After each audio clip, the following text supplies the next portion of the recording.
Bonjour à vous, chers résidents de la commune de Conseillonne. J'espère que vous vous portez bien et que vous avez eu une excellente journée.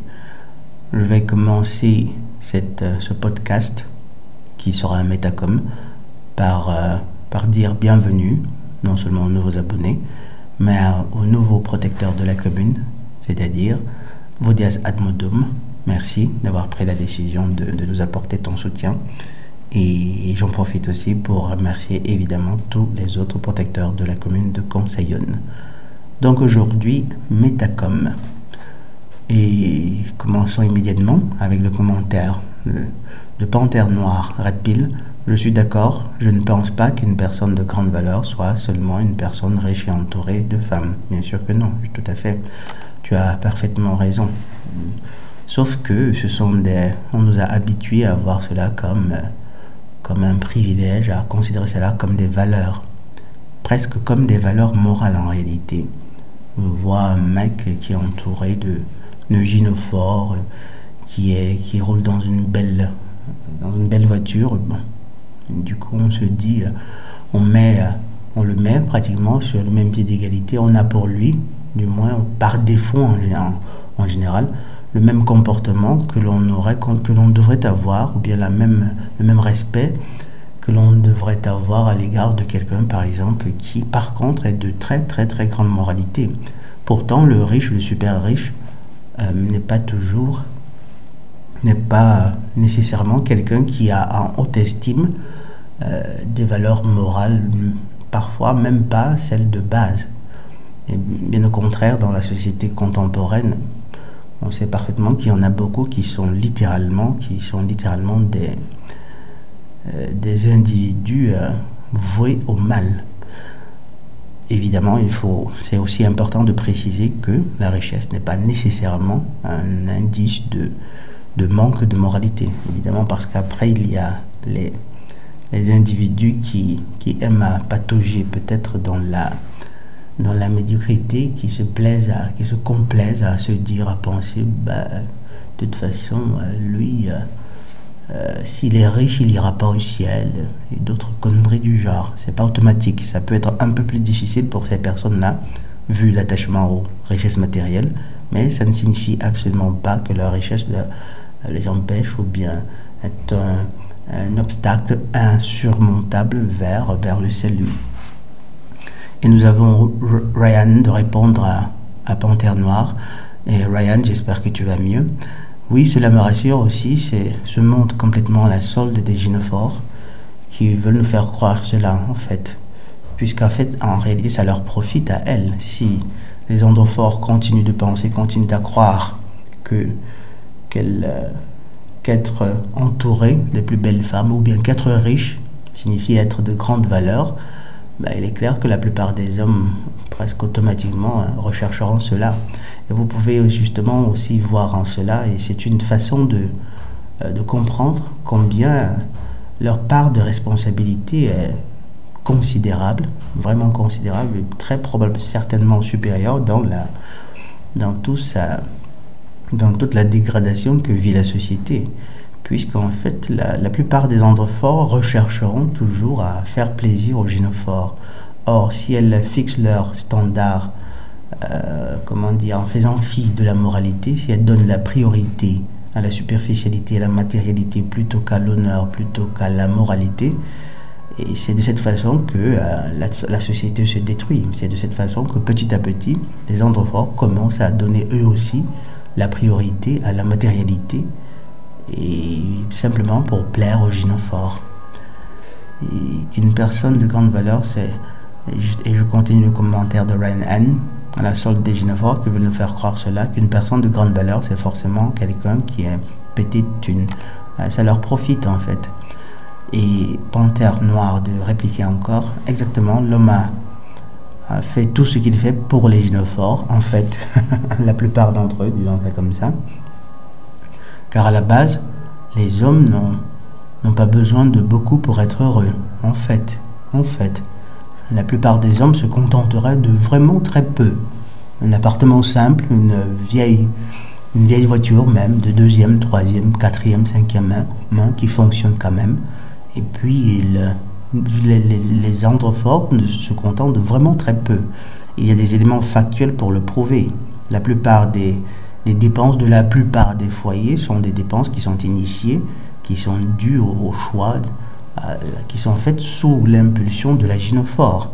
Elles gagnent moins, mais elles dépensent plus. Vous voyez la folie de la chose. Ensuite, nous avons le commentaire de Brahim, un commentaire très intéressant, une fois de plus. J'avais lu une citation, mais je ne sais plus qui en est l'auteur. La citation n'est pas exacte, mais l'idée est là. C'est un péché que de ne pas pousser au paroxysme ses capacités physiques et intellectuelles. Très belle citation, pardon. Moi non plus, je ne sais pas de qui est l'auteur de cette citation, mais ce que je peux te dire, et c'est intéressant, c'est que lorsque moi, personnellement, je commençais mon voyage, cette quête spirituelle, à l'époque, il y a vraiment longtemps, c'était l'une des citations, une paraphrase de ce signifié-ci. C'était là une des citations justement que j'avais carrément imprimée sur un bout de papier que je devais me lire tout le temps. Et par contre, celle que j'utilisais, c'est un péché que de laisser endormir en nous les dons que la nature, que l'Éternel nous a donnés. Et c'est plus ou moins la même chose. Et tout à fait, je crois que tous les anglophores qui sont ici, c'est-à-dire la plupart d'entre vous, vous devez absolument considérer que c'est littéralement un péché de ne pas pousser au paroxysme ses capacités physiques et intellectuelles. Pourquoi? Pour la simple raison que il y a de bonnes motivations, il y a de bonnes raisons pour lesquelles l'Éternel vous a donné ces capacités-là, premièrement. Deuxièmement, c'est à travers justement ce travail que vous grandissez. C'est un travail de souffrance en fait. Notre fameux aphorisme, soit nous souffrons pour nous perfectionner, soit nous souffrons de nos imperfections. Ça se croise en fait. C'est un travail de souffrance qu'il faut choisir de faire, pour grandir, et ce d'autant plus qu'après, la chose ne profite pas qu'à nous, elle profite aussi à notre entourage. Pardon, la chose profite à notre entourage en réalité. Et de deux façons. D'abord parce que vous avez plus de moyens d'être de personnes bonnes, c'est-à-dire de faire profiter à plus défavorisés que vous, à des personnes défavorisées de votre générosité, de votre bienveillance, mais aussi parce que, et là c'est quelque chose de plus subtil, mais tout autant important, il y a ce qu'on appelle l'apprentissage latent, c'est-à-dire que lorsque vous travaillez sur vous-même, il y a toujours autour de vous, qu'il s'agisse du fils d'un voisin ou même d'un voisin, peu importe son âge, plus jeune ou plus vieux, en général plus jeune parce que les jeunes ça regarde toujours vers les adultes, qui vous considèrent comme un modèle. Et c'est une chose sur laquelle j'aime bien insister, le fait que nous sommes censés être des modèles les uns pour les autres. Donc que vous en ayez conscience ou pas, il y a pas loin de vous un individu, une personne, un jeune qui à chaque fois vous voit passer et qui rêve de devenir comme vous. Donc lorsque vous vous adonnez, lorsque vous vous concentrez, vous vous donnez l'effort pour vous améliorer, vous vous levez le matin, vous allez courir, vous faites tout pour être toujours propre, vous faites tout pour être toujours bienveillant, pour être toujours aussi disposé à reprendre, à défendre la justice, il y a de jeunes âmes que vous influencez vers le bien. Et je vous garantis, vous ne vous en rendez pas compte, mais vos anges gardiens ou l'Éternel en prend sans aucun doute note. Il y a votre arbre de vie qui enregistre tout cela, je vous le garantis. Donc en fait, oui, c'est vraiment un péché. Après, se trouver à dire, à choisir de ne pas pousser au paroxysme ou de ne pas travailler, développer les dons que la nature a eu la bonté de nous donner, ben après, il y a un manque à gagner terrible. Parce que vous ne savez pas combien de choses vous aurez pu faire. Et après, lorsque vous arrivez de l'autre côté, lorsque vos esprits, vos guides vous présentent par exemple ce qu'il en aurait été, ce que vous aurez pu faire si seulement vous aviez renoncé à passer du temps à regarder des matchs de foot. Juste un pic comme ça au passage. Si vous aviez choisi de renoncer à regarder des matchs de foot, bien vous travaillez un peu plus sur votre physique, sur votre amélioration, ben vous auriez fait accomplir, réaliser de grandes choses, vous aurez influencé vers le bien de nombreuses personnes et justement le monde en aurait été différent. Ensuite, nous continuons le commentaire de Brahim. Je ne supporte pas la médiocrité chez les gens et davantage chez les androphores et surtout les maghrébins. Apparemment, Brahim, disons, évitant de, disons pour le moment, de pointer à quelques groupes particulièrement, ça pourrait déclencher des tensions, même si évidemment il y a à l'occasion un tel sentiment peut être fondé parce que je suppose que tu le dis sur la base d'expériences concrètes et sur la base de connaissances que tu as de cette communauté-là. Ensuite, je ne supporte plus les maghrébins qui se contentent uniquement de suivre les piliers de l'islam et ensuite de ne jamais faire d'efforts dans leur vie de tous les jours. Ils se contentent de prier comme si cela suffisait pour faire d'eux de bonnes personnes. Beaucoup de musulmans se complaisent dans leur médiocrité et cela a le don de m'énerver. Je dois dire ici que, bon, évidemment, ça ne s'applique pas seulement aux maghrébins en réalité. Beaucoup de cathos aussi se contentent très volontiers de se rendre simplement à l'église le dimanche et sont convaincus d'avoir accompli leur devoir de pèlerin sur cette terre et ils sont convaincus d'être de bonnes personnes, ce qui est en leur bien entendu. Mais la chose justement est plus visible chez les personnes, chez les musulmans pourquoi? Parce que évidemment elles tendent à être plus expressives concernant leur foi. Et sauf que justement beaucoup continuent de se leurrer de l'idée qu'il suffit complètement de suivre ces simples piliers-là et puis on est bon, quoi, on est de bonnes personnes. Et là je te suis parfaitement, je crois que tu as parfaitement raison, Brahim. Et pour te dire la chose, je m'étonnais, il m'est arrivé, je m'étonnais, j'étais déconcerté à la vue une fois d'une vidéo d'un individu qui disait, vous savez, c'est important de consommer des dates d'une certaine façon parce que le prophète le faisait. Pratiquement, là, il essayait d'expliquer à son public quelle était la bonne façon de consommer des dates, qu'il fallait, après avoir enlevé des noyautés dans la bouche évidemment, qu'il fallait poser délicatement le noyau sur les deux, l'index et le majeur, mis ensemble sur le dessus des doigts, qu'il fallait poser de cette façon-là et déposer délicatement dans le plat. Et je regardais la vidéo, je me disais, c'est ahurissant, quoi. C'est là se concentrer sur une futilité, mais alors d'une superficialité qui est typiquement gynophorique. Et pourtant, il y a plus important. Il y a à côté de loin plus important. Il y a des thèmes qui sont essentiels. On ne pourrait pas pour dire que les personnes n'ont pas le droit d'être superficielles ou bien d'affronter des thèmes superficiels ou de s'y concentrer, ils ont le droit. Mais une personne qui se réclame désireuse de s'améliorer sous le regard, sous l'accompagnement d'Allah, une personne qui se réclame d'œuvrer pour l'Éternel devrait comprendre qu'il y a aussi un facteur de pertinence, qu'il faut donner la priorité à des thèmes ou bien à des problèmes pertinents, vraiment pertinents et qui sont prioritaires. Il y a une échelle de priorité qu'il faut prendre en considération. Le gars, pour peu qu'il soit capable de consommer des dates comme le faisait le prophète, il est peinard, quoi. À côté, il y a, tel comme le dit Brahim, il y a vraiment beaucoup d'autres thèmes qui sont prioritaires, qui méritent l'attention de tout le monde. On va dire quoi, comme ça, de façon improvisée comme ça, lorsqu'on y pense, s'il faut citer par l'un de ces thèmes-là prioritaires, le fait du rapprochement entre beaucoup d'imams, ou bien de beaucoup d'obédience, beaucoup de branches d'islam, le fait de leur rapprochement avec l'Église catholique, avec la papauté. Vous en avez conscience. C'est suspect, n'est-ce pas?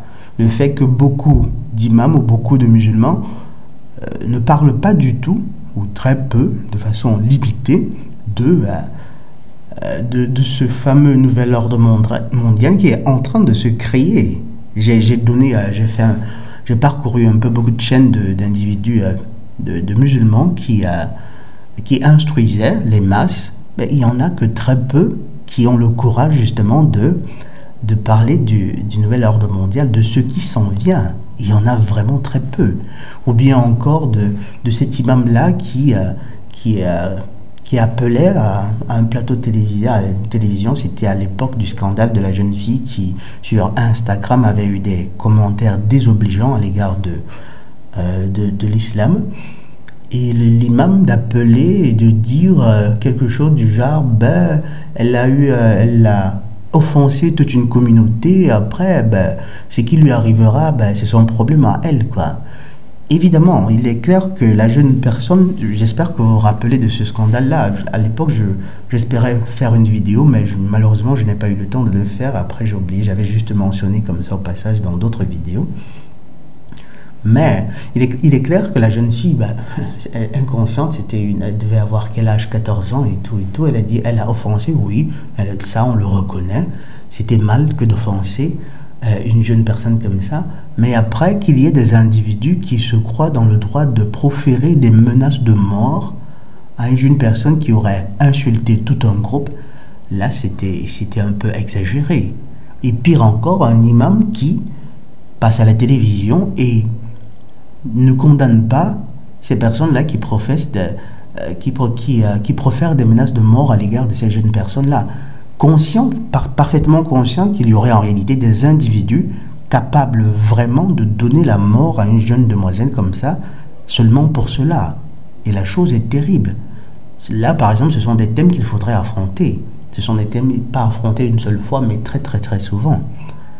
Et par contre, les gars, justement, vu que je réussis à suivre les 5 piliers, je suis bon, quoi. Je suis bon pour le paradis. Allah, il a intérêt à me préparer, à m'accorder le paradis. Ou bien encore un autre thème qui est tout autant intéressant, le fait que beaucoup de musulmans, en réalité, idolâtrent le prophète Mohammed. Ça, vous ne pouvez pas le nier.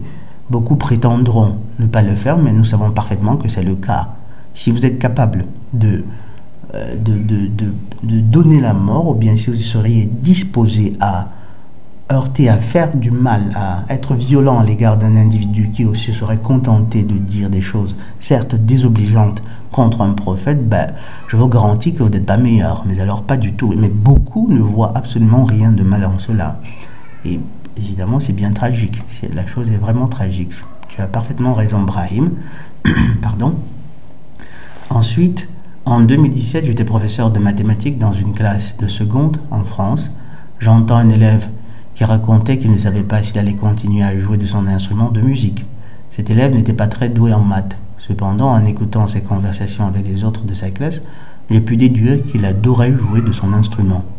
Quand j'ai entendu ce qu'il a dit, je lui ai dit que tu ne sois pas fort en maths, c'est une chose. On n'est pas forcément tous faits pour ça. Très bon conseil, professeur. En revanche, je vais t'en vouloir si tu arrêtes de jouer ton instrument de musique. Merci le prof. Merci le prof. Et oui, c'est un conseil simplement qui ne vaut pas seulement pour ton étudiant Brahim, mais qui vaut pour nous tous. On a intérêt à lutter férocement, mes chers amis, contre la médiocrité. Je ne supporte absolument pas les êtres qui se complaisent dans la médiocrité. Cela me rend violent. Ben, on va éviter quand même, Brahim. J'essaie de me contrôler, mais il m'est arrivé de me mettre des claques, sinon c'était eux qui allaient c'est tout à ton honneur, c'est-à-dire un travail de maîtrise, oui, ça c'est important. C'est clair que parfois, lorsque vous vous trouvez en face de la comment on peut dire ça, de la bêtise de beaucoup d'individus qui ont beaucoup de capacités, beaucoup de potentiel, mais qui se complaisent comme ça à les laisser dormir et qui après sont les premiers à se plaindre. Ça peut être douloureux, ça peut vraiment être douloureux. Et le sentiment que tu peux éprouver justement, cette violence qui peut naître en toi, je t'assure que je la comprends parfaitement. Vous voyez des personnes qui ont un potentiel infini, ou bien, pour vous donner un exemple justement qui dans mon cas me fait parfois avoir des sentiments de violence, vous voyez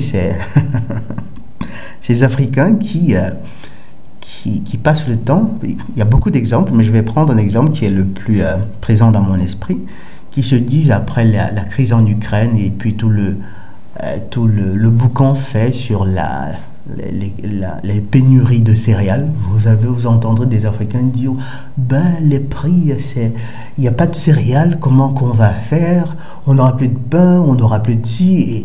Et là, moi, à me dire, mais ces gens, ils sont fous, quoi.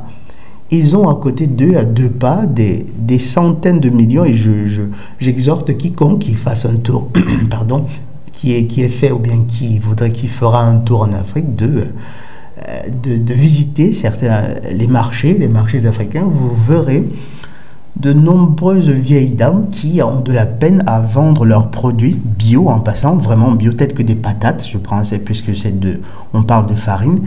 Et je vous rappelle qu'il est possible de faire de la farine avec de la patate et d'en faire du pain et toutes sortes de pâtisseries.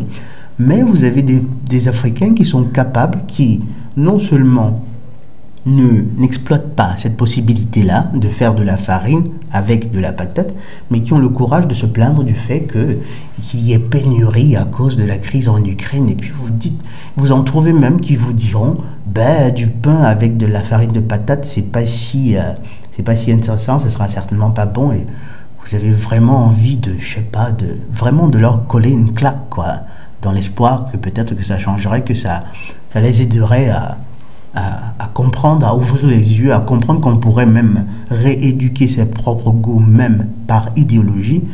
Mais non, mes chers amis, mais non. Malheureusement, il y a beaucoup, mais alors beaucoup d'individus à qui on voudrait bien donner des claques, disons ça comme ça. Et c'est bien triste, c'est extrêmement triste, mais c'est la réalité des choses. On ne peut qu'essayer de prêcher par l'exemple, c'est-à-dire de lutter soi-même contre cette médiocrité-là qui a été hissée en modèle, dans l'espoir, justement pas dans l'espoir, avec la certitude qu'en fait nous ne faisons pas une œuvre seulement pour l'Éternel ou pour nous-mêmes, mais aussi qu'à côté il y a toujours de jeunes personnes qui nous voient comme des modèles et qui apprendront sans aucun doute de notre travail, de nos sacrifices. Merci pour ce commentaire, Brahim. Ensuite, nous avons Epiewan. Je me suis sauvé. C'est un commentaire d'il y a quelques jours. C'est continue de sauver plusieurs personnes. Je sauve des... J'en suis flatté. Merci, Epiewan Collé. Et ensuite, nous avons un autre commentaire. Je suis orphelin de père et de mère. J'en suis désolé, Epiewan. Mais je continue de croire qu'il y a espoir dans ce monde. Il y en a. C'est un espoir qui est certes très mince, mais assez résistant pour après justement pour constituer l'humanité qui reconstruira le monde après le coup, après l'assaut final que le Seigneur ténébreux portera sur cette humanité-là.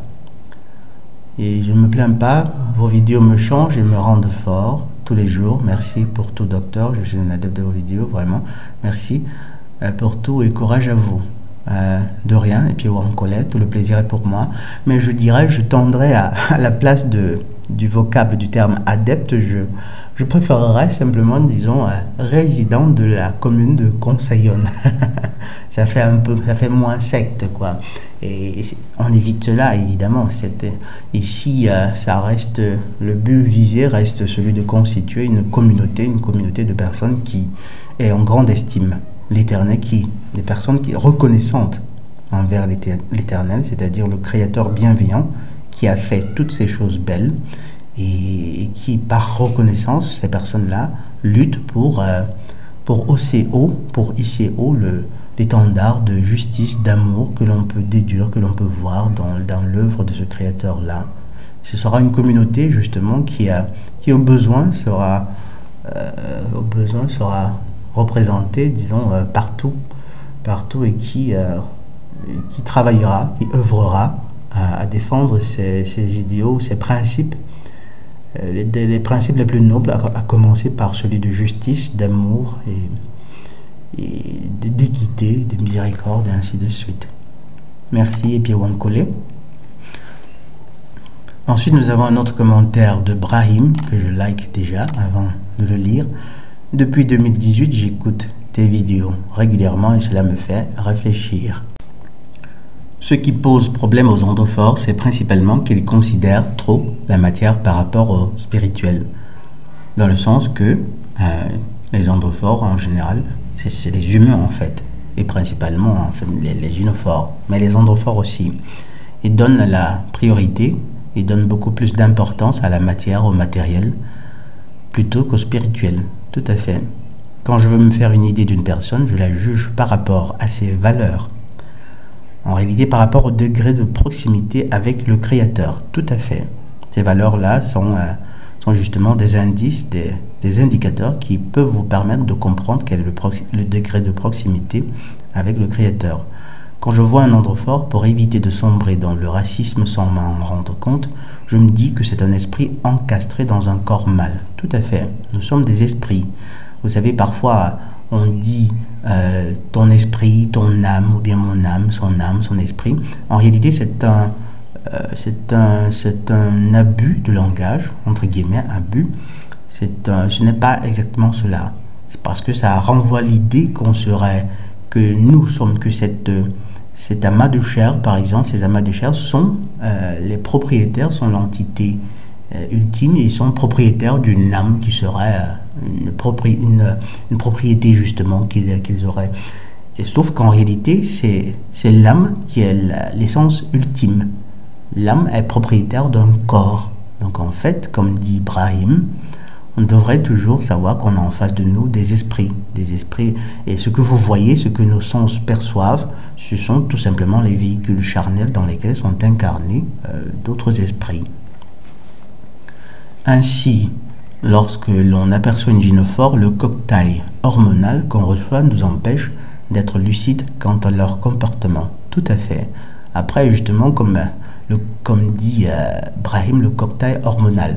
Il faut aussi souligner que ce cocktail hormonal est induit non seulement par les images que nous avons accumulées au fur et à mesure de notre expérience à travers la télévision, le cinéma, les affiches publicitaires, les livres, mais aussi à côté il y a le fait que les gynophores font tout pour nous induire à cela, notamment par l'utilisation des cosmétiques qui sont bourrés d'essence, de phéromone notamment, qui ont un effet capiteux sur les individus. C'est-à-dire que ce n'est pas seulement les images que vous avez dans votre esprit, mais ce sont aussi des odeurs qui vous induisent, qui vous poussent justement à la concupiscence, nous aveuglant comme ça automatiquement sur leur comportement. À côté aussi, il y a pas que les cosmétiques, il y a aussi des façons de s'habiller. Vous voyez les clivages, les B mineurs qu'elles font tout pour exposer de nos jours. Et dites-vous bien, c'est partout, mes chers amis. Elles exposeront un clivage presque maladroitement. Et le mec, l'individu, s'il n'a pas appris à se contrôler, à se maîtriser, automatiquement, c'est presque comme si la chose, ça suspendait complètement toutes ses capacités de jugement ou d'observation. Il est focalisé à partir de ce moment-là sur ce clivage-là, ou bien sur les effets capiteux des parfums qu'elles utilisent. On a tendance à trop leur pardonner leurs mauvais gestes, et c'est regrettable. Tout à fait. Le gars, à partir du moment où son jugement est neutralisé par des fantasmes ou bien par un parfum capiteux, on la laisse faire. Elle se donne, elle s'arroge le droit de mal lui parler, d'être impolie, d'être arrogante. Et puis, il n'y a même pas la force, il n'y a même pas la volonté déjà de la remettre à sa place, de lui dire comme ça en face qu'elle est en train de faire mal. Et c'est une chose que chacun de vous doit apprendre, mes chers amis. Vous avez sans aucun doute des gynophores autour de vous. Et dites-vous bien que très souvent, lorsque vous essayerez de la mettre à sa place, et la remettre à sa place, ça signifie principalement lui rappeler qu'elle est en train de commettre une injustice ou quelque chose de pas juste. La plupart du temps, elles essaieront de vous manipuler en vous présentant la chose comme un manque de respect, surtout si c'est l'un de vos proches, ou bien comme une certaine froideur ou indifférence de votre part. C'est la raison pour laquelle vous devez toujours le faire de façon froide et calme et sereine. Le lui dites avec tout le respect que vous devez à une génitrice, à une sœur, à une cousine, à une nièce. Vous dites non, là, je comprends que ça puisse te faire mal, mais là, tu as fauté. Et dites-vous bien, mes chers amis, qu'en tant qu'androphore, vous êtes de très loin, mais alors de très très loin, mieux équipé pour juger des choix que font ces gynophores-là, pour juger de la moralité ou bien de la justesse d'une action qu'elles auraient commise, qu'elles ont commise. Vous êtes de loin mieux équipés, moralement je veux dire. Les gynophores sont les serviteurs zélés du Seigneur ténébreux. Ah oui, des agents du chaos. Et c'est peu de le dire. Dans mon analyse des gynophores, il y a certaines choses que je ne peux pas faire, comme rentrer dans le vestiaire des gynophores par exemple. Le véritable problème dans l'étude est que si les gynophores se sentent observés, elles dissimulent immédiatement leur perfidie. Les gynophores sont excellentes dans l'art de se déguiser en agneau. Mais oui, absolument. Pratiquement dans cette société gynocratique, elles sont des bourreaux, mais elles font tout pour passer pour des victimes. C'est-à-dire qu'elles martyrisent les androphores dans les couples, dans les foyers à longueur de journée, mais elles réussissent à passer à faire croire au monde qu'elles seraient des victimes.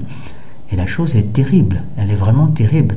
Et comme dit Brahim, lorsqu'elles se sentent observées, elles ont cette capacité-là à dissimuler spontanément comme ça leur perfidie, pardon, à la dissimuler ou bien à protéger même celle d'autres gynophores à partir du moment où elles se rendent compte qui attirer l'attention pourrait vous éveiller justement à une conscience sur leur nature.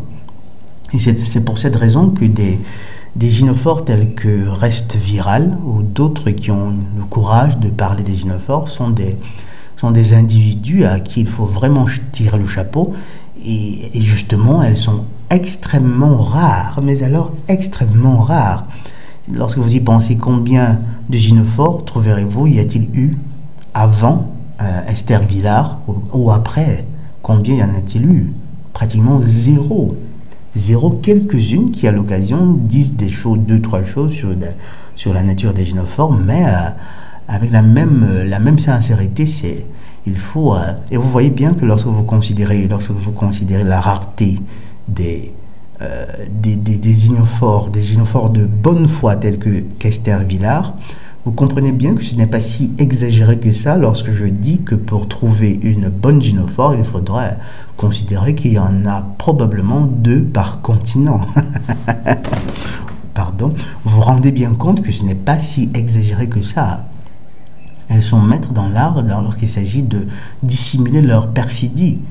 Et quand bien même, et c'est ce que j'appelais dans une vidéo, c'est un autre aspect de leur perfidie, quand bien même elles s'en trouvent, une fois qu'elles ont heurté le mur, à regretter amèrement leur choix, c'est imbécile, leur mauvais choix, elles ne réussissent pas à avoir assez de bonté en elles pour aider plus jeunes qu'elles, pour donner des conseils à d'autres gynophores afin qu'elles évitent cette voie-là, ou bien tout au moins pour ne pas que ces jeunes gynophores pourrissent la vie à d'autres androphores.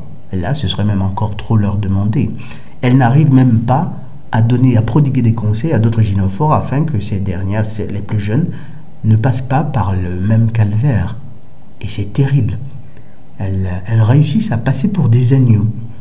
Et vous voyez, aujourd'hui, grâce aux cosmétiques, justement, qui ont l'effet de neutraliser le jugement des androphores, elles se présentent toujours comme étant les personnes les plus innocentes, les plus bonnes, les meilleures, pratiquement incapables de faire le moindre mal à même pas une mouche. Que dis-je? Les mouches encore, ça fait gros, même pas une drosophile. Vous savez, les drosophiles, c'est ce qu'on appelle parfois les mouches des fruits. Si vous ne savez pas ce qu'est une drosophile, c'est féminin, j'espère que c'est bien ça.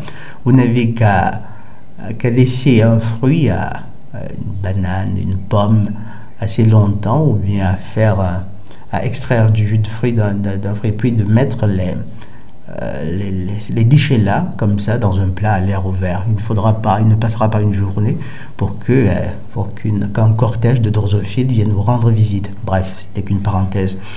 Et donc, oui, elles se présentent comme des agneaux. Pourtant, elles ne sont pas que des loups, elles sont carrément des tigresses, des panthères, des montres religieuses. Pardon. Un exemple me vient à l'esprit. Un jour, en fait, ce commentaire, si j'ai l'impression que tu l'as posé, que tu l'avais publié il y a un peu longtemps et que lorsque je faisais les métacoms précédents, je ne sais pas pourquoi, il avait disparu. J'essaie encore de comprendre pourquoi à l'occasion certains de vos commentaires disparaissent et apparaissent. C'est bizarre. Bref, un exemple me revient à l'esprit. Un jour, en discutant avec une gynophore, j'ai posé la question suivante. Quelle est l'ambiance dans les vestiaires des gynophores? Elle me répond que c'est l'horreur. Personne ne se dit bonjour, tout le monde se regarde de travers. Vous savez pourquoi? Parce que par définition, elles sont de mauvaises personnes à la base. Et ce n'est pas exagéré. À la base, les gynophores, la plupart d'entre elles, sont de mauvaises personnes. Des personnes qui servent, qui sont des agents du Seigneur ténébreux. Je suis resté scotché par une telle affirmation. Elle m'a posé la même question.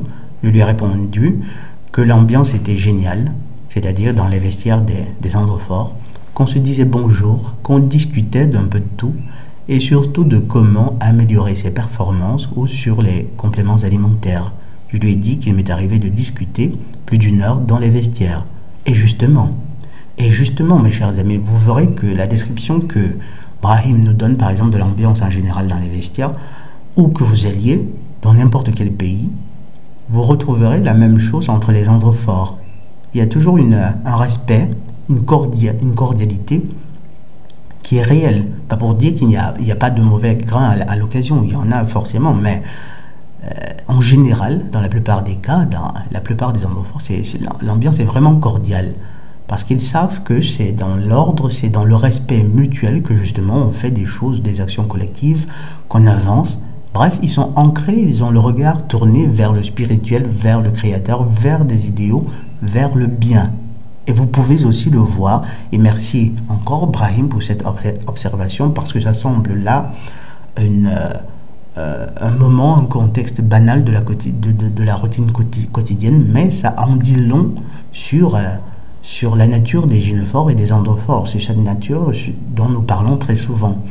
Les androphores, ils tendent à être des personnes respectueuses, cordiales, tandis que de l'autre côté, quand bien même elles prétendent, quand bien même vous avez l'impression qu'il y a une certaine entente ou harmonie entre elles, ben c'est toujours pour dissimuler en fait leur vrai sentiment à l'égard les unes à l'égard des autres.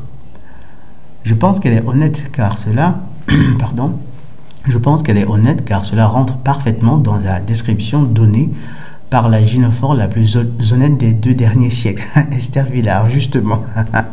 Et c'est ce que je disais il y a 2 minutes, et ça c'était même avant de lire cette partie de ton commentaire. Tout à fait, tout à fait. En fait, vous verrez même dans votre quotidien, je vous exhorte même à mener comme ça des expériences sociales qui sont assez simples. Vous n'avez pas besoin de tout un arsenal ou bien de tout un tas d'une logistique particulièrement riche pour mener ces expériences sociales. Il suffit tout simplement de poser des questions aux gynophores que vous avez autour de vous sur la nature des gynophores.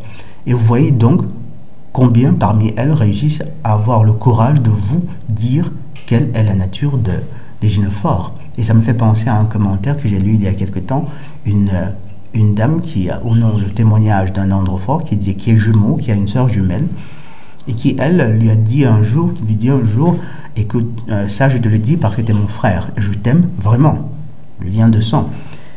Tu dois savoir que nous, les femmes, on est vraiment, c'est la merde dans nos esprits. Pour la simple raison, plus tu fais preuve d'attention à l'égard d'une gynophore, et moins elle t'aimera, et moins elle aura de l'affection pour toi. Par contre, ignore-la, au besoin, méprise-la, et c'est là que justement des sentiments naissent, c'est là de la considération. C'est évidemment, on pourrait croire que c'est qu'elles sont soin de soin, qu'elles sont malades, mais en fait c'est parce qu'elles n'ont pas de boussole morale, c'est parce qu'elles sont attirées par le mal, c'est parce qu'elles servent le Seigneur ténébreux. Ne croyez en aucun moment, mes chers amis, qu'il ne s'agisse là que de spéculation. Ce sont des faits. Et vous avez tout. Ce sont des faits certes psychologiques qui ne sont pas nécessairement tangibles comme le serait par exemple les phénomènes physiques, on ne peut pas les mesurer, et c'est bien dommage, mais vous avez des effets directs qui vous permettent justement d'en juger. Ensuite, nous continuons. Pour finir, je vais parler de quelque chose de plus important que les androphores doivent avoir en tête. Les gynophores ont le chic de qualifier tous les hommes de pervers, narcissiques. Le problème de tout cela, c'est qu'elles ont tort et raison en même temps. D'une part, elles ont raison car elles ont le chic de choisir les pires des androphores qui existent, éclipsant tous les bons androphores. D'autre part, elles ont tort quand, comme je l'ai dit avant, les bons androphores n'existent pas. Les bons androphores n'existent pas, sauf quand le mur frappe. Les bonnes gynophores, je suppose que c'est ce que tu voulais écrire là. Comme quoi, en réalité, elles savent faire la distinction entre bien et mal, et c'est la preuve qu'elles font ces choix délibérément. Tout à fait, exactement. Et là aussi, c'est un paragraphe magnifique de ton commentaire. Elles ont raison, hein, et en même temps, raison parce que lorsqu'elles sont jeunes et belles, elles ont vraiment le chic, l'art de sélectionner les pires des androphores, les bad boys, ces gars qui les méprisent, qui les considèrent comme de la merde. Même si à côté, il y a toujours un autre, elles ont toujours des satellites de good boys qui ne demandent qu'à les servir. Évidemment, vous imaginez quel est le choix, quels sont les choix qu'elles font. Et après, lorsque le bad boy, cohérent avec lui-même, finit par les abandonner, les faire souffrir, leur coller comme ça une grossesse et s'en aller, elles utilisent cet élément-là pour prétendre que tous les androphores seraient mauvais. Et pourtant, il y avait à côté d'elles un cortège d'androphores qui étaient de bonnes personnes qui ne demandaient qu'à les aimer, à les chérir, à les servir carrément. Mais évidemment, ces hommes-là, ces mecs-là n'existent carrément pas dans son paradigme, dans son esprit. Et la chose, et vous comprenez, vous voyez là, vous comprenez que c'est l'une des raisons pour lesquelles c'était une grossière erreur, c'était un choix fatal, c'était quelque chose de terrible que d'avoir permis aux gynophores d'avoir leur mot à dire. Ça peut sembler sévère, mes chers amis, mais c'est la triste réalité à laquelle on finit par arriver.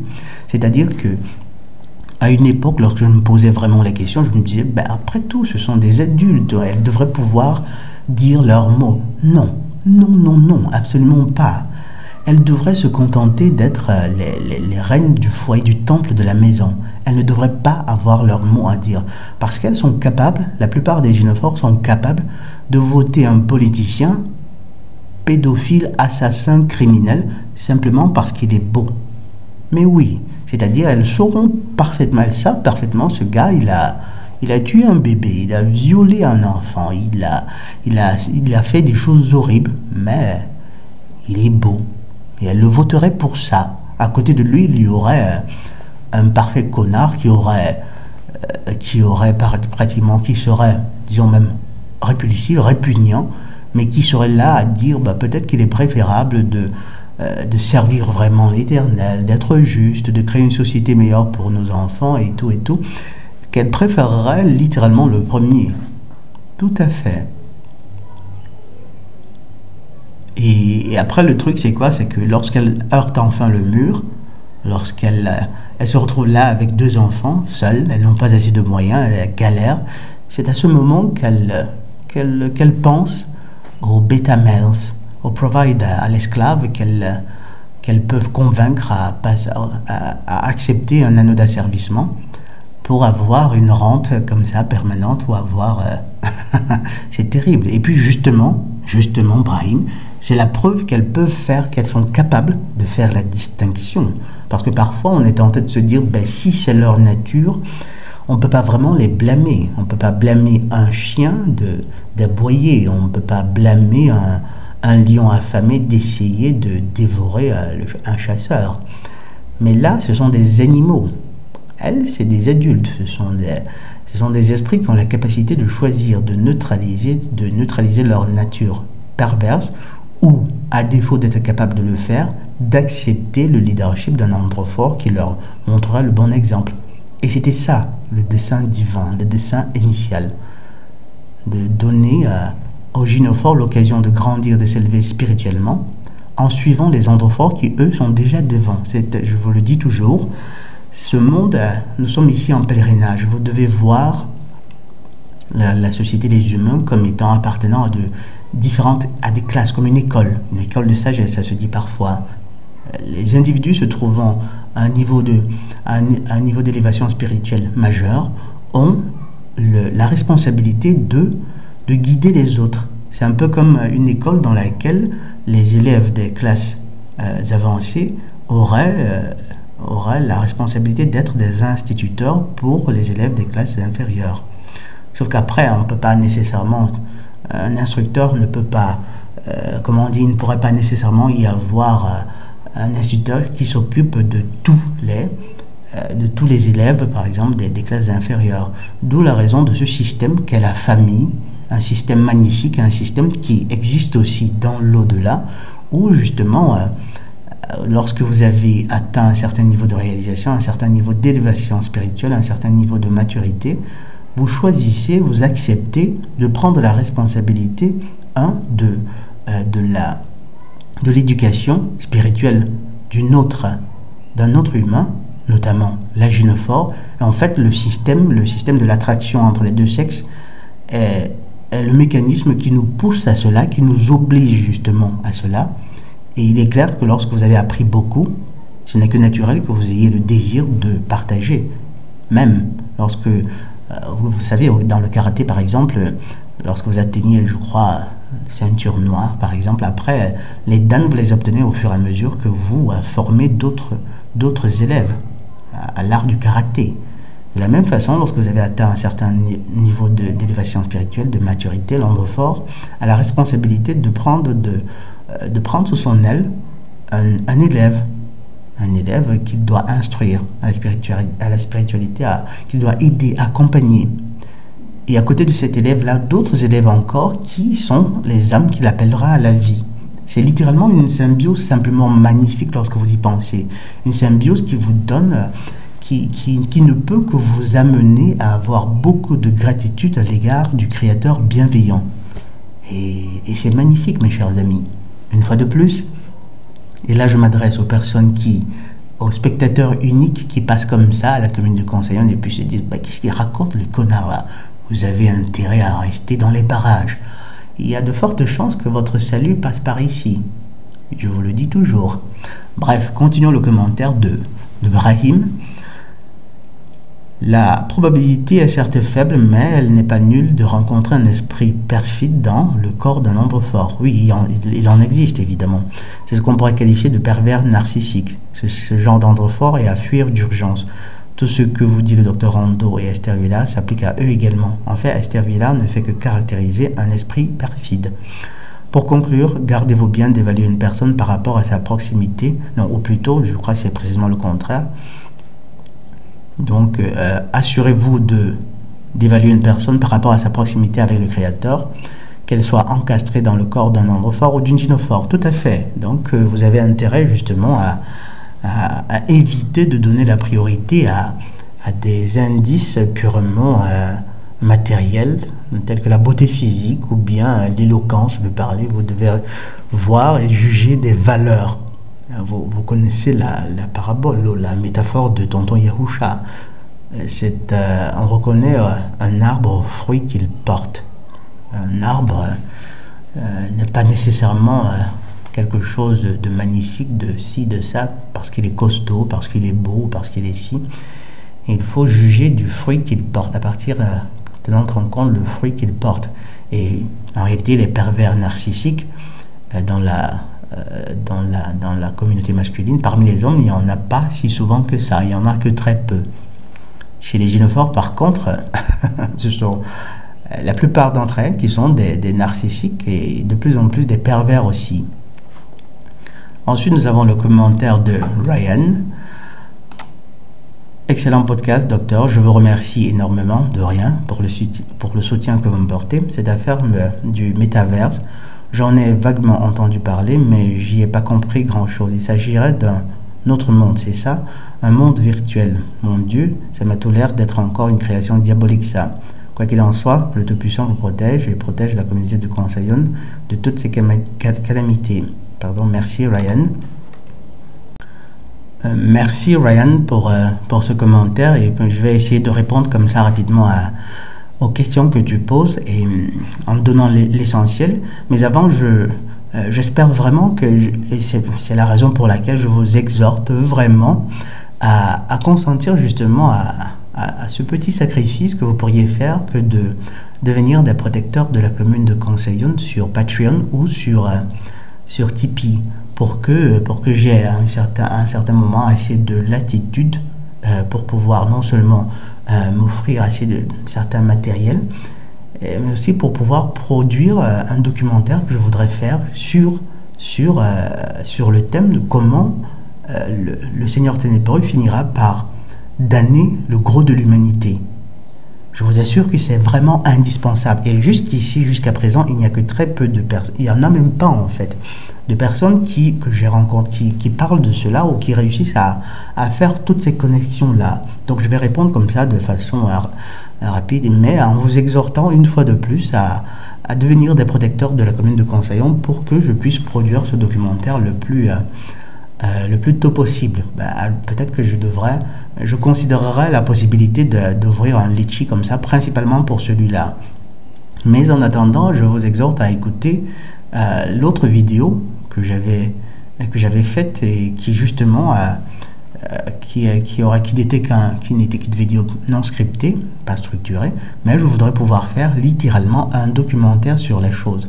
Justement, le métavers, c'est cette réalité virtuelle-là à laquelle ils sont en train de nous habituer petit à petit et qui sera un autre degré de prison, la prison, disons, sadique et perfide que le Seigneur Ténébreux a élaboré pour que le gros de l'humanité finisse par vendre son âme pour acquérir les droits sur les âmes de l'humanité. Parce que jusqu'ici, la plupart des personnes qui vendaient leurs âmes le faisaient comment on dit, de façon explicite comme ça. Évidemment, il y avait toujours une certaine arnaque. Et c'était contre quoi? Contre la richesse, contre la célébrité, contre les plaisirs de ce monde, les femmes, le luxe et ci et ça. Sauf que ça n'allait pas assez vite, ça ne va pas assez vite. Tout le monde ne peut pas être une star dans toutes les sociétés. Tout le monde ne peut pas être star, tout le monde ne peut pas être politicien. Ce n'était qu'une petite minorité comme ça de l'humanité, de chaque pays que le Seigneur Ténébreux réussissait à damner. Les chefs religieux, les politiciens, les stars. Seulement, il a besoin de damner autant de personnes que faire se peut. Ça devait suivre un certain processus. Le Seigneur Ténébreux ne pouvait qu'attendre l'introduction de certaines technologies, notamment Internet, le transfert de conscience. Et entre-temps, évidemment, il habituait, il y avait du predictive programming, il faisait un lavage de cerveau en masse, en les déconnectant de la réalité des buts, de leur réalité spirituelle, de leur monde spirituel, des buts, de la conscience des buts, des raisons de notre présence sur Terre. Parce qu'après, lorsque vous êtes déconnecté, lorsque vous n'avez pas conscience des raisons pour lesquelles vous êtes ici, il ne reste que qu'une certaine vacuité. Une vacuité qu'on essaie après de combler avec tout ce qu'on peut trouver, notamment du divertissement. Et il arrive après justement à un divertissement tout près, le métaverse pratiquement à ce point-ci. C'est un univers virtuel justement où les individus pourront se connecter pour fuir la réalité. Ce qu'ils font déjà aujourd'hui à travers le foot par exemple, désolé, le foot ou encore le cinéma, ici et ça. Dans le métaverse, par exemple, ce sera littéralement une réalité virtuelle. Et je vais utiliser là un autre terme que j'ai tiré de Black Mirror. Et une fois de plus, je vous en prie, devenez des protecteurs de la commune de Conseillon pour que je puisse faire ce document dédié lorsque le moment sera venu, peut-être 1 mois, 2 mois, carrément à la production de ce documentaire-là. Parce qu'après, il y a beaucoup d'éléments qu'il nous donne. Décret divin sur la disponibilité perpétuelle de la vérité. Ce sera donc, un univers dans lequel les individus iront en masse pour s'amuser, comme aller à un cinéma. Qu'est-ce que je fais? Et je vous rappelle que la technologie est déjà présente. La technologie est déjà là. Mieux encore, il y a beaucoup qui se sont déjà fait introduire ces nanoparticules qui vont se reconstituer dans leur cerveau pour faire un implant. Et donc vous vous connectez, vous vivez, et c'est la réalité virtuelle par immersion, voilà le terme. C'est-à-dire que vous vous trouvez dans ce monde-là et vous vivez vraiment. Vous ne réussissez pas, il n'y a pas de distinction que vous puissiez faire entre la réalité véritable, qui est la réalité de l'éternel, celle-ci, et cette réalité virtuelle-là. Ce lavage de cerveau, il a commencé vraiment il y a très très longtemps. Ce dont pas le plus récent, on pourrait placer pour les plus jeunes le début de toutes ces campagnes avec l'introduction du film La Matrix. Mais avant ça, il y avait déjà un autre film que je me rappelle avoir vu quand je faisais la classe de seconde, qui déjà était une prémisse à la chose. Seulement, on va placer ce début-là au film La Matrice. Vous voyez, on se connecte et on va carrément dans un autre univers. Et c'est ça le métaverse. Maintenant, en quoi ce sera une prison? Ce sera une prison, pourquoi? Parce que beaucoup d'individus qui s'y trouveront pourraient y être bloqués. Parce qu'en fait, c'est votre moi éli qui y va. Si, par exemple, imaginez que vous y connectiez et qu'un cambrioleur arrive chez vous, vous place une balle dans la tête comme ça, qui détruise votre enveloppe charnelle. Vous ne pouvez plus y revenir.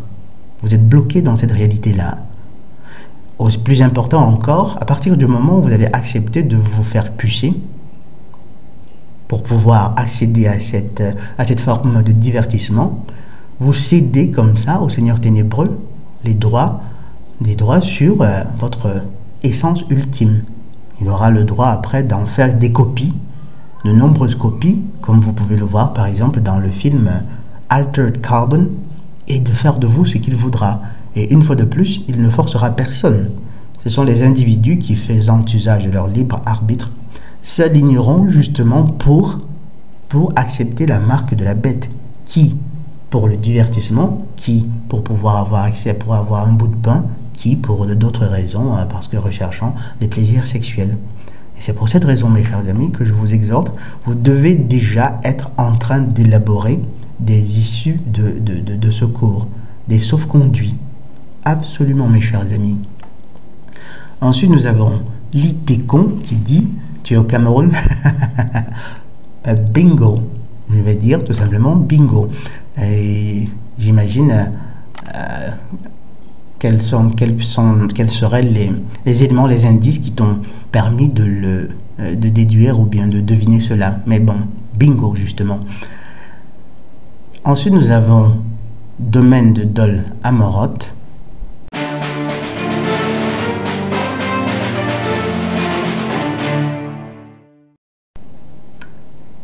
Domaine de Dol Amorot qui dit « Vos critiques à l'encontre des militaires sont fondées, certes.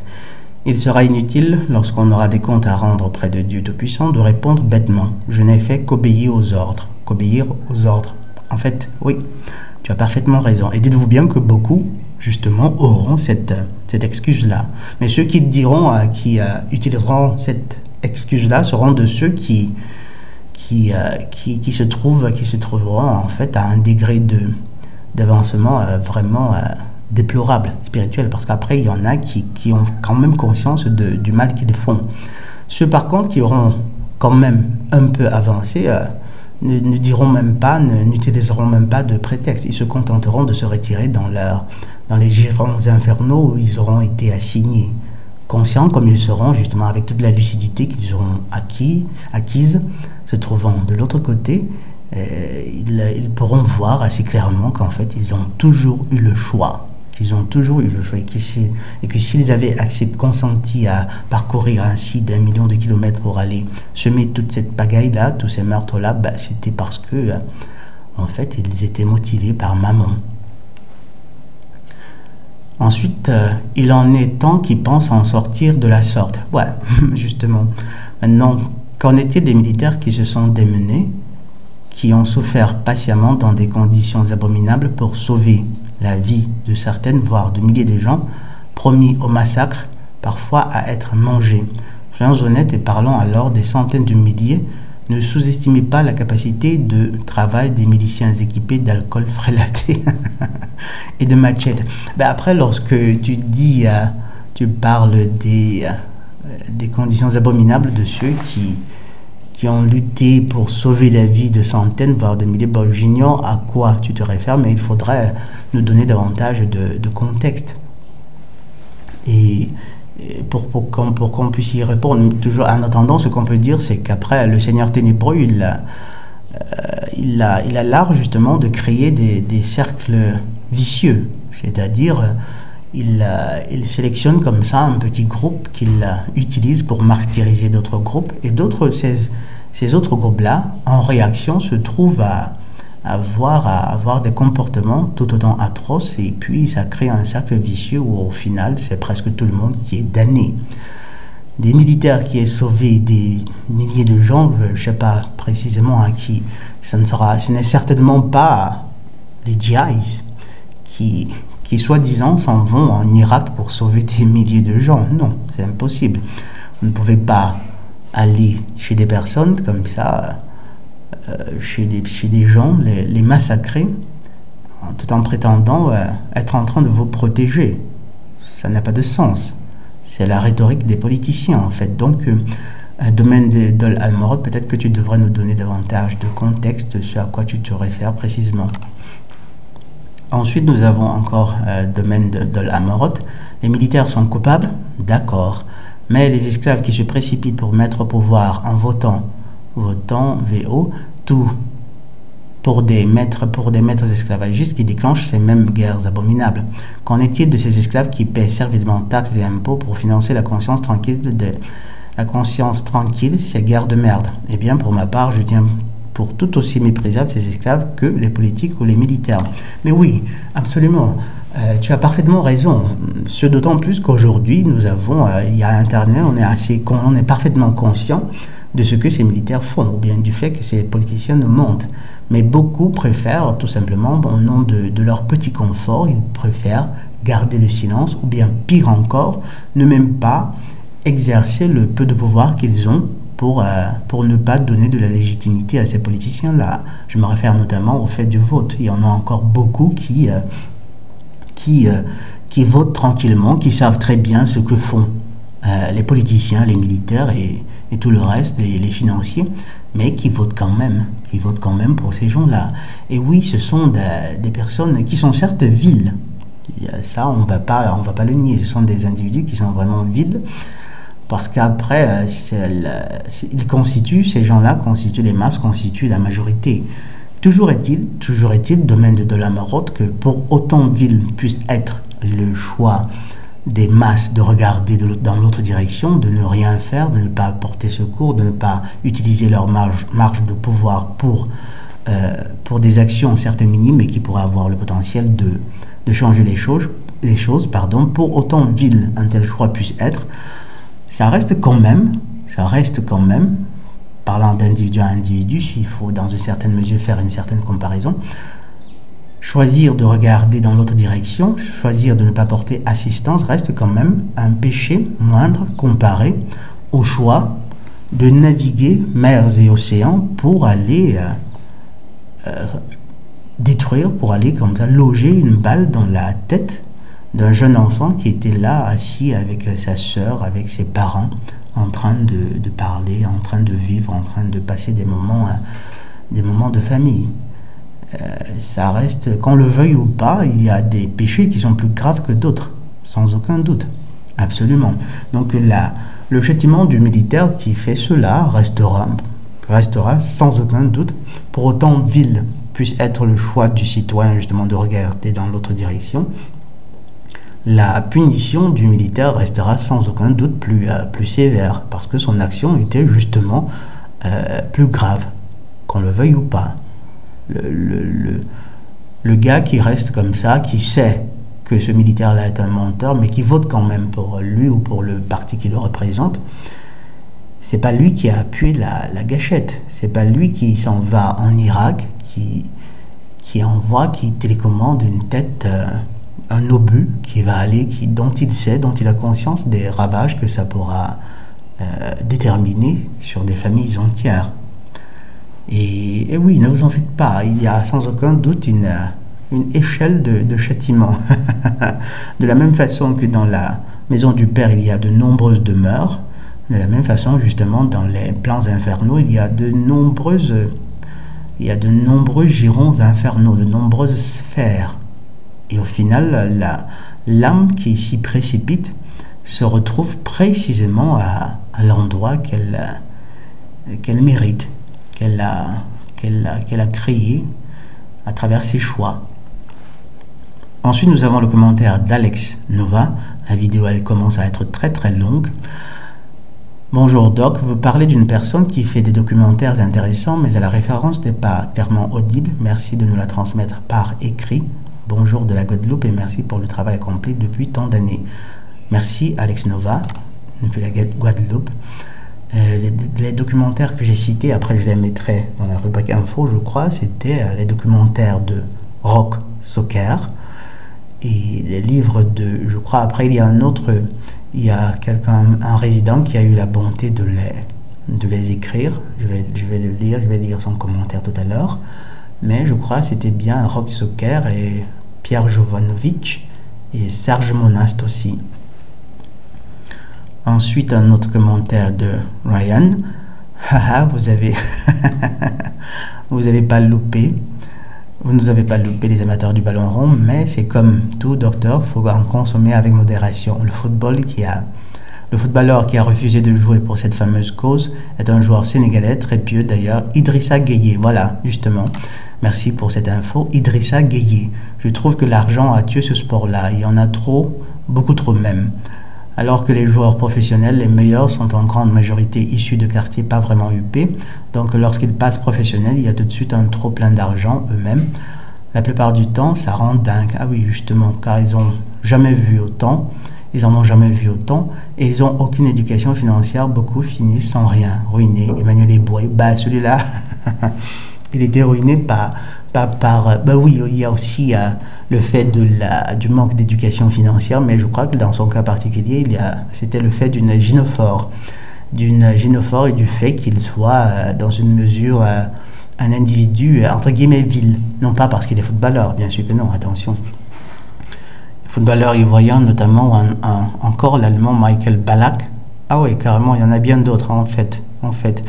Et revenant sur le cas d'Idrissa Gueye, justement, comme je le disais déjà, c'est l'un des rares footballeurs auquel j'ai vraiment j'ai dit chapeau. Parce qu'il faut beaucoup de courage, justement, pour courir, accepter le risque de se voir stigmatisé, peut-être même de voir sa carrière détruite à cause de cette idéologie à laquelle il voudrait que le monde entier souscrive. Et là encore, mes chers amis, j'ai l'intention de faire un documentaire sur les andromèles et les gynomales. Et je vous assure que c'est un documentaire qui vous plaît. Voilà, je crois que, à défaut d'avoir assez de protecteurs sur les plateformes dédiées, peut-être je vais sérieusement considérer la possibilité, l'alternative d'un simple litchi. Comme ça, certains auront l'opportunité peut-être d'apporter un coup de main comme ça, ponctuel, une seule fois. Et justement, parlant d'andromèles et de gynomales, il paraît que la reine est morte. Ou alors, je devrais dire que le roi est mort. Je vais faire, la prochaine vidéo devra être sur ce fait d'actualité-là. Bref, continuons. Bill John le Duc a un syndrome d'abrutissement des masses couronné par les paris sportifs. C'est vrai que je n'ai pas mentionné cet aspect-là, qui en fait est tout autant pertinent, justement, les paris sportifs. Les pauvres se disent, il faut que j'essaye, ma passion, après tout... ça fait si longtemps que je regarde le foot, et comprenez, vous voyez cela comme des heures et des heures, parfois peut-être des milliers d'heures gaspillées comme ça. Et je m'y connais assez pour pouvoir espérer pouvoir gagner. Et puis on essaye dans l'espoir qu'on pourrait décrocher le gros lot. Et ça arrive à l'occasion, bien entendu. Ces gens-là, ils ne sont pas bêtes. Il faut bien qu'il y ait des individus, des exemples qui vont... attiser votre espoir de faire fortune. Sauf que c'est mal que de compter sur sur le hasard pour changer votre vie. Après, ça reste un nombre vraiment très réduit de personnes qui réussissent comme ça à faire fortune passant par les paris sportifs. Mais ça reste justement un aspect de cet abrutissement de masse. Enfin, nous avons le commentaire de Jean Chevigne. C'est un nom que j'ai l'impression de reconnaître. Il est probablement à la commune depuis longtemps. Et ce sera le commentaire de conclusion. Remarquable comme d'habitude, Dr Rondeau. Certes, l'IA de Lucifer implantée à Jebel el-Louz, j'ignore l'orthographe exacte, endroit interdit à tout visiteur, là où les Hébreux fabriquent le veau d'or et où se trouve le rocher de Moïse, endroit savamment choisi par l'opposant à Dieu. Tout à fait. Diablerie que cette IA, déjà aux commandes politiques, économiques et autres, tout à fait. Mon corps et mon âme restent intacts, je t'en félicite. N'étant pas un portail organique, tout ce qui est tests nasaux, rempli également de nanoparticules et même filaments d'oxyde de graphène, Vax, IA et autres sataneries, n'ont pas de prix sur moi. Oui, Serge Monast, et voilà justement les noms auxquels j'avais fait référence, l'un de vous justement plus bas, Alex Nova, voilà les noms que tu recherchais, je suppose. Ce sont en tout cas les noms des truth seekers que j'ai mentionnés. Et donc, n'ont pas de prix sur moi. Oui, Serge Monast, son âme repose en paix, le père Gimbal, Pierre Jovanovic, les anges gardiens aussi, Rock Soker et plein d'autres sont également sources précieuses d'informations, tout à fait. Et justement, je recommande à quiconque, à vous tous, si vous ne connaissez pas ces gens-là, je vous recommande vraiment de vous abonner à leur page, de regarder leurs documentaires, de lire leurs livres. Et ils sont source de grande sagesse, et puis vous y trouverez beaucoup de faits, de perles de sagesse qui vous aideront à comprendre non seulement ce qui se déroule, ce qui se joue à cette époque de l'histoire de l'humanité, mais aussi de beaucoup de choses dont je parle ici. Merci à vous, Dr Rondeau, et que Dieu nous protège tous ici réunis sur ce canal. Merci Jean Chevigne, merci pour ces belles paroles, merci pour cette bienveillance. Et justement, oui, leur plan est vraiment est sur le point de ils sont sur le point de réaliser leur plan pluriséculaire. Ils sont sur le point justement de l'accomplir, de le réaliser. Et nous avons tous intérêt à rester éveillés, à garder les yeux ouverts. Et avant de terminer, je vous remercie tous ceux qui ont pris le temps d'écouter ce podcast, tous les résidents de la commune de Conseillon, en particulier les protecteurs de la commune, c'est-à-dire Don Jorge, Plus de vie pour le juste, Brahim, Mohamed, et tout récemment Vodias Admodum. Je vous exhorte justement à faire de même, principalement à vous préparer psychologiquement justement à m'apporter votre soutien lorsque je commencerai à travailler sur ce documentaire sur comment le Seigneur ténébreux, c'est-à-dire Iblis, Shaitan si vous préférez, réussira justement à acquérir les droits sur les âmes du gros de l'humanité. Et dites-vous bien que ça ne s'applique pas seulement au monde industrialisé. La chose s'applique à l'humanité entière, à tous les pays. Et vous aurez intérêt, le moment venu, vous aurez intérêt à vous trouver au bon endroit, ou tout au moins à être dans le bon état d'esprit qui supposera justement une sérénité qui vous donnera la capacité d'accepter des conditions terribles. Ce sera tout pour aujourd'hui. Comme d'habitude, rappelons-nous toujours, soit nous souffrons pour nous perfectionner, soit nous souffrons de nos imperfections. Le docteur Rondeau Redotto depuis la cour du palais communal de Conseillon. Sawabona et la paix de Yah.